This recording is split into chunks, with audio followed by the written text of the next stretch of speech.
Find the real solutions of the equation. The fifth root of 2x minus 3 is equal to -1. Ladies and gentlemen, here we have a radical equation, an equation that contains a radical. And we know the steps for solving such equations are: step 1, isolate the radical. Step 2, raise both sides to the power of the index, which in this case is 5.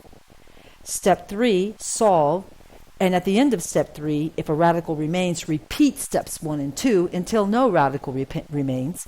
And then step 4, you always should check your solution to see if there's any extraneous solutions that you need to discard. Okay, let's get started. Step 1, isolate the radical. Well, isolation is not necessary. It's already given to us in an isolated form. Step 2, raise both sides to the power of the index. That's the fifth power. So parentheses around the left side, parentheses around the right side, raise both sides to the fifth power. Now on the left side, raising to the fifth power simply eliminates the radical. It cancels it out.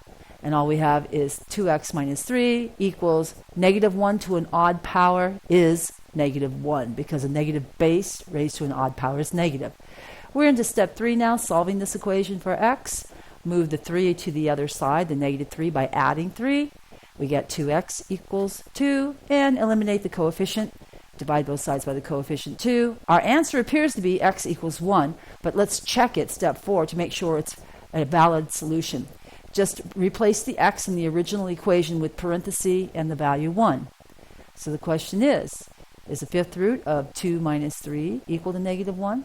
Is the fifth root, in other words, of -1 equal to -1? Well, let's see. This is an odd index root. The radical and the index and the power cancel. And since it's an odd index, we don't worry about the absolute value, so the left side is just -1.